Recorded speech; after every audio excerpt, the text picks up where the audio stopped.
Hi,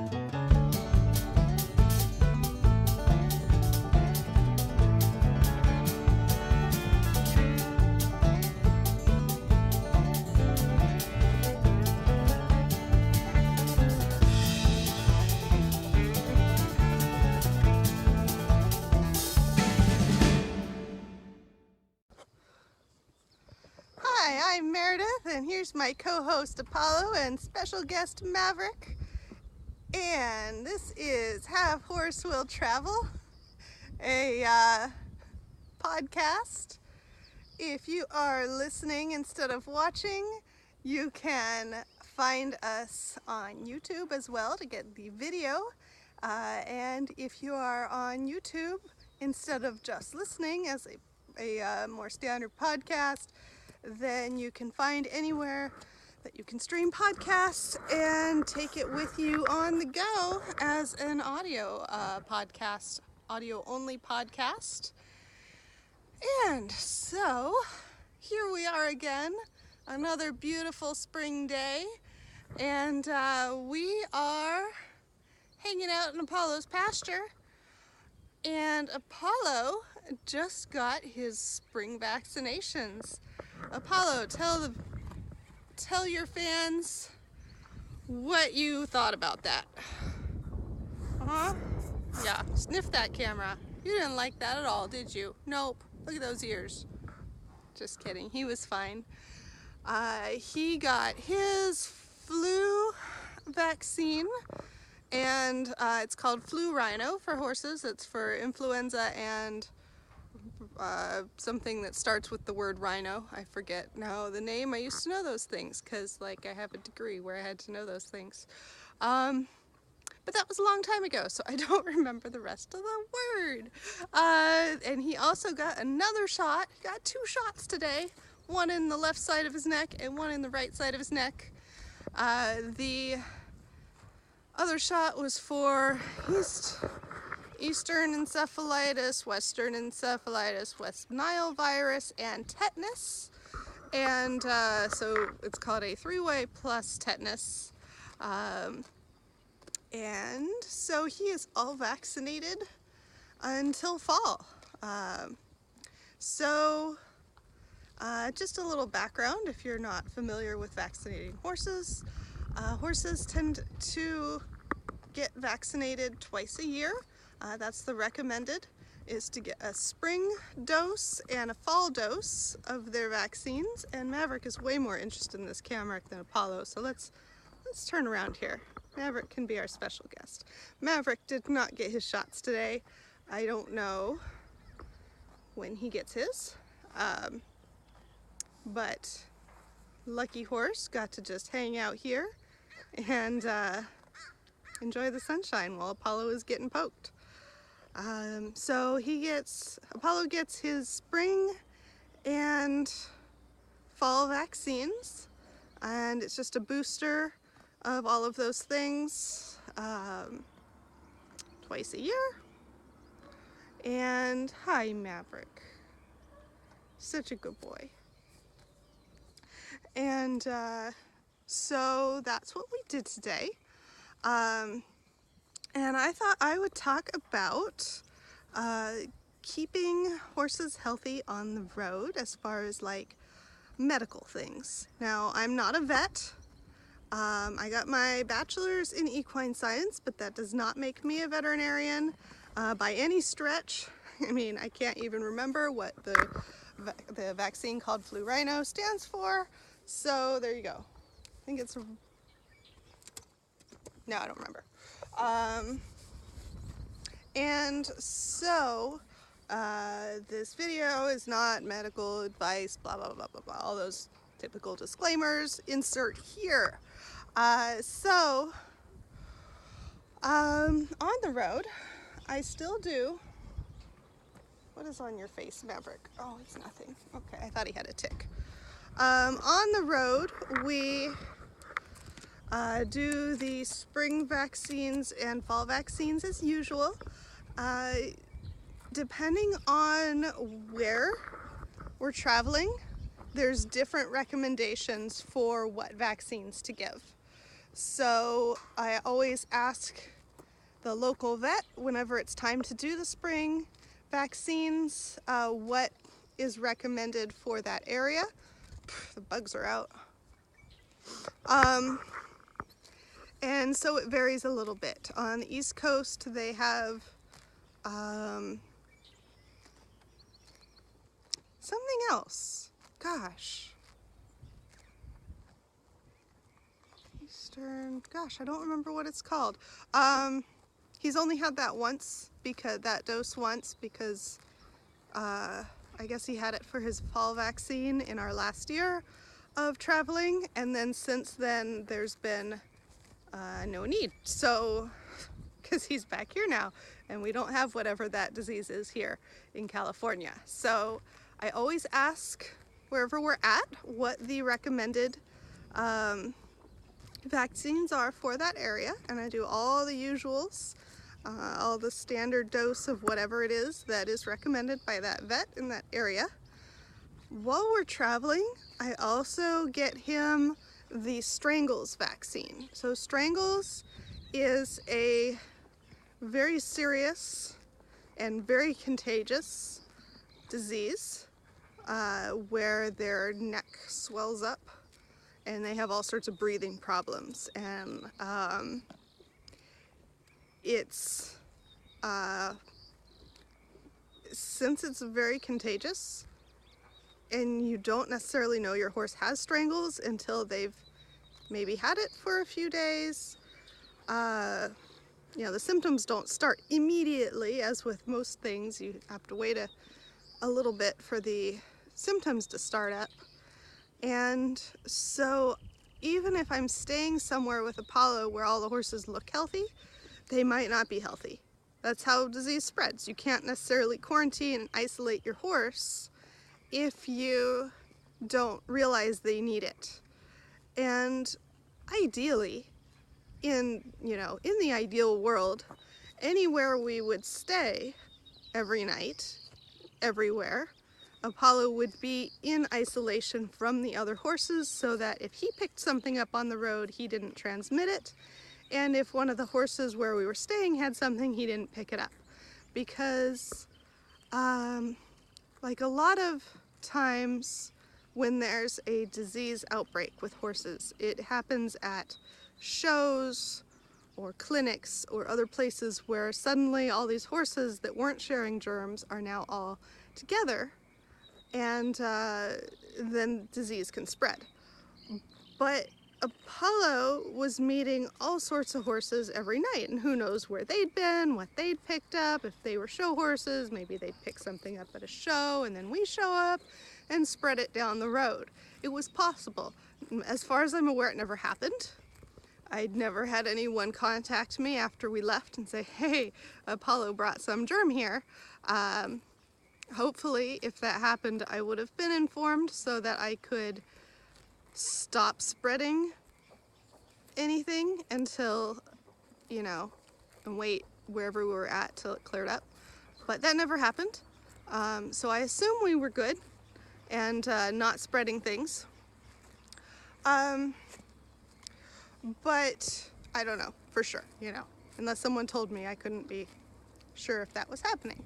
So as I said, ideally when a new horse is introduced to any herd, they are not put in the same pasture right away. They're put in quarantine, in isolation for, I'm sure there's different recommendations, so I'm not going to say exactly what is ideal, but at least a week makes sense to see if any symptoms pop up. I know some places the quarantine is as much as 4 weeks, I think is the longest I've heard, for like if you're shipping to, another country or to Hawaii, where they have very strict quarantine for horses entering the country. I believe that's 4 weeks, although I'm just pulling that out of my head. I could be entirely wrong, so don't trust me on that. But anyway, there are very long quarantines, but we never stayed anywhere really long enough that would have been an issue. It would have just been for an overnight or a couple nights. And so ideally, as I said, ideally, this never really happened, Apollo would not be in contact with other horses, just in case he was carrying a disease that we didn't know about. Even though he's vaccinated, you can't vaccinate for everything, just like with people. You know, for a long time, we couldn't vaccinate for coronavirus. Now we can. We can't vaccinate for the common cold, you know. So if a horse had something like their version of the common cold, there's not any way to vaccinate for that. If he was carrying it around, then he wouldn't, you know, we couldn't have prevented that, except by isolation. However, most places we stayed were not set up to have that sort of facility to keep him separated. And also, if he was too separated, he would get really anxious, and that was probably a bigger risk for his health than the small chance that he'd pick up a disease. So, practically speaking, he often was nose to nose with other horses, sharing their germs. Turned out to not really be a problem. He got one respiratory infection in, where were we? In Wyoming. He developed respiratory symptoms, so he probably picked it up a few days before that when we were in Colorado. And so that happened once. It wasn't a big deal. He had to have antibiotic shots every day for a week or two, I forget now. But I had to give him shots every day. He really didn't like me at the end of that time. But he got better. It was fine. There was no lasting damage. It was just a little bit of a delay while he got medicine, and he was isolated at that point so that he didn't bring it into contact with any other horses. And it was fine. But, you know, for 8,000 miles traveling, 36 states over 3 years, one respiratory infection that wasn't even that severe, I think that's pretty good, especially considering that, as I said, I was not able to isolate him in most places. So who knows what he could have picked up. And so, let's see, apart from vaccinations, because I think I've gone on about that long enough, if you're still listening, thanks for sticking with me on my ramblings. Okay, so what else? Horses get fly parasites, and obviously they have flies on them, but there are parasitic flies that lay their eggs on horses, and then the horses swallow the eggs, which hatch out in their bellies, and then they poop them out, and the fly continues their life cycle into being adult. That is how the fly does its life cycle. They want to be swallowed by a horse, and so they've evolved to lay their eggs on places where a horse can reach with its mouth and scratch and lick the eggs that presumably itch a little bit, I would think. I'm not entirely sure about that, but anyway, they look like little yellow flecks of paint is what I think they look like. There's, you know, you can spray your horse with bug repellent, fly spray, whatever, and there's like topical drops that you can use instead of fly spray to try to prevent those flies. That has varying levels of effect.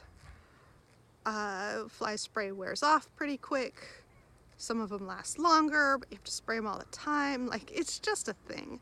So, you know, they're still gonna have some fly problems potentially. And if you don't deal with those, you know, with what's in their, potentially in their belly, they could get colic, which can be fatal. And so it's a little thing, but it can have big problems. The solution to this is dewormer. there's other, you know, alternative medicine, herbal things you can do. I'm not going to go into that because I'm not very familiar with those. I like essential oils for Apollo, but I haven't used essential oils for fly parasites. I shouldn't say fly parasites because fly parasites are actually a predator to flies, and you can buy them as little pupae that you put in the manure piles, and then the fly parasites hatch out and eat the flies, and then you have less flies. So they're that's a whole different thing. So sorry if I just confused you. But these flies that lay eggs on the horses, there's bot flies and there's also some other ones. The bots are the most well known. But what you do is you give your horse dewormer, and it's a paste in a tube that you squirt in their mouth, and they swallow it, and it works for a couple months on the whatever fly larva is in their gut. And so when I'm on the road, well, okay, so dewormer, I'm not going to go in great detail into it, but dewormer, there's lots of different kinds that you're supposed to rotate between them so the flies don't get a resistance. And then also there's different ideas about how often you should give that dewormer. And there's also other kinds that you can like put daily in their feed. Like there's all sorts of different ways to do it. But the point is that on the road when we're traveling, he gets dewormer every 2 months, which is kind of the maximum. Like there's programs of giving dewormer where you go a longer time in between, but with him being in so many places, in contact with so many horses and different levels of fly populations wherever we're staying, I give it to him on the road every 2 months just for maximum maximum effect. So that's something we do on the road. I do give it to him every 2 months here too, just because it's a big boarding stable with a lot of horses and a lot of flies. So he's, you can have their manure tested and see what their natural fly load is, parasite load in their manure is, to see what your particular deworming regimen should look like. And there's different ideas about how to interpret that and how effective the one test is and how often you need to test and blah blah blah blah. Not getting into that. On the road, the point is he gets as much as I can safely give him. Here he gets kind of a high dose, like on the higher end, but not, like I don't really worry about it here. I just keep him on that just for precautions because there's a lot of horses and a lot of flies. So let's see, what else? That's it for the routine stuff. He tends to be a very healthy horse. He's half Mustang. I contribute that a lot to his healthy constitution. But in any case, he's not, knock on wood, he's not had any real health emergencies except for that respiratory infection in Wyoming. So and it's been, what, he's 13 now.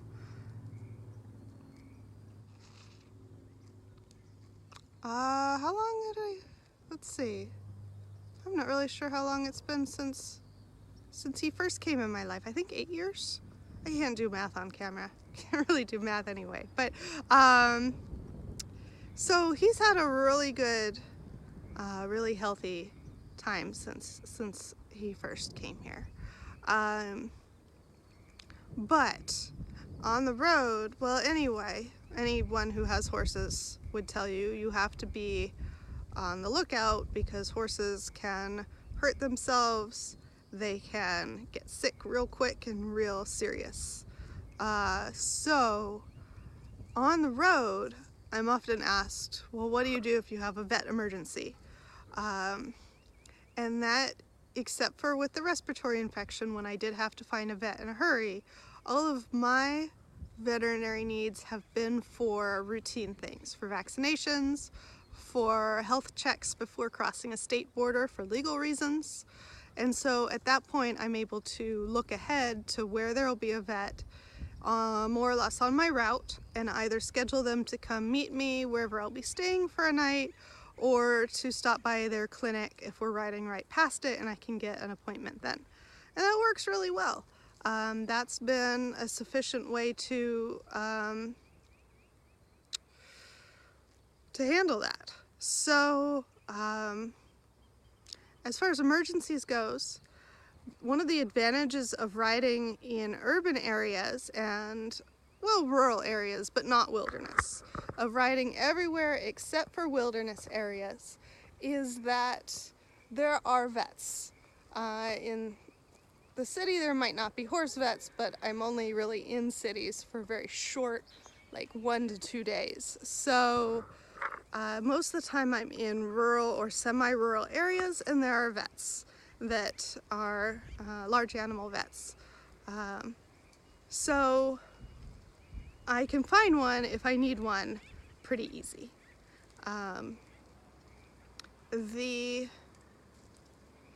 Luckily, as I said, I've not really needed to in an emergency. It just gets tricky sometimes when I need to cross a state border and need new paperwork to find a vet sometimes on my route without having to have them make a farm call, which costs more. And so trying to save money as a doing this for, for a good cause, for domestic violence awareness, I didn't want to spend a lot on, extra costs if I could avoid them. So so I just find vets wherever I am because I'm not in the wilderness. There are vets. Let's see. What was I going to tell you about also? The other thing is, yes, there are always going to be vets where I'm riding within a short drive. If I needed to call an emergency vet, I easily could. But in the meantime, I might need to take care of that emergency myself until the vet can get there.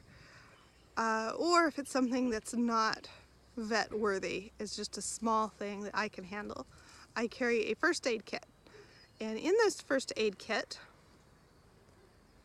if I'd been thinking, I would have brought that kit to actually physically show you. But it's in my tack locker, which is way over there. And so I'm just gonna talk. So what's in my first aid kit? So this is something I put in the saddlebags easy to get to in case I really need something in a hurry. There's only a few things that I really need on the road in between stops. Most things I don't need while actively traveling. I only need them wherever we're stopping for the night. And so those things would be like water. For me, I can't carry water for him, it's too heavy. But I carry a bucket for him so I can get him water when it's available. And fly spray and snacks for me. Yeah, that's really about it. Everything else is,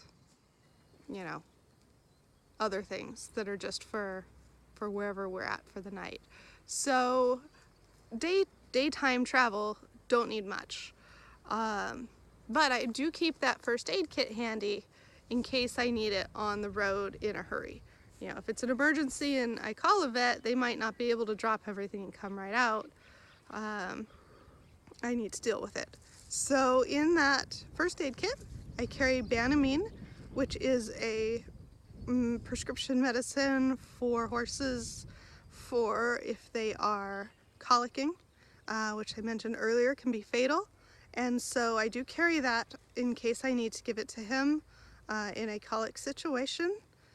I carry bandages and antibiotics in case I need to dress a wound.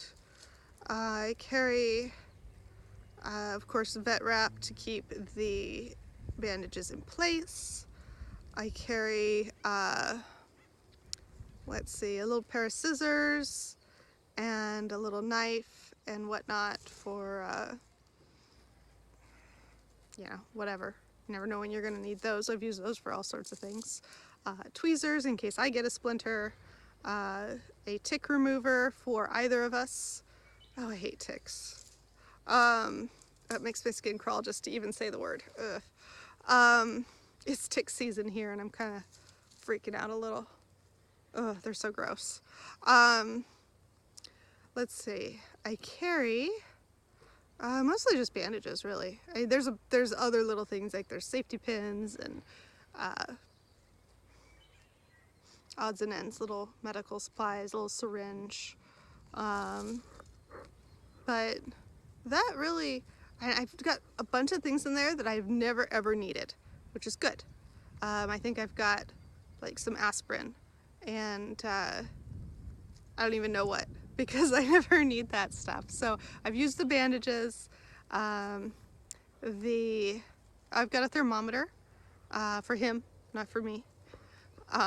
You don't share thermometers with a horse. If you don't know why I'm saying that, you could probably Google it. So, let's see. I guess that's about it. So yeah, medical care of horses that are adventure horses traveling. You know, if you're in the wilderness, it's going to be a little different because there isn't necessarily going to be a vet available. You might need more extensive emergency supplies, perhaps, depending on how you feel about that. But it's, yeah, that's about it. So anyway, I hope you found that interesting. As usual, I feel like I was kind of rambling on, but then, you know, obviously if you're still listening, you like that kind of thing. So, one more thing. I had to show you this awesome shirt I just got. It says, "I would, but my horse said nay." Isn't that great? So, so cute. Yup, I would, but my horse said nay. I love it. Yeah. Hi, buddy. So anyway, I hope you have enjoyed this episode of Have Horse Will Travel. You can find previous episodes on YouTube and on anywhere you stream podcasts. Also on my website, centaurride.org, CENTAURIDE,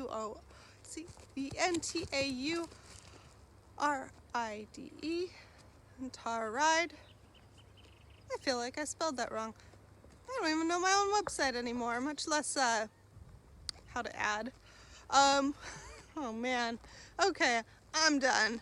Anyway, thanks for watching or listening, and I'll be back in 2 weeks with another exciting episode of Have Horse Will Travel. Bye!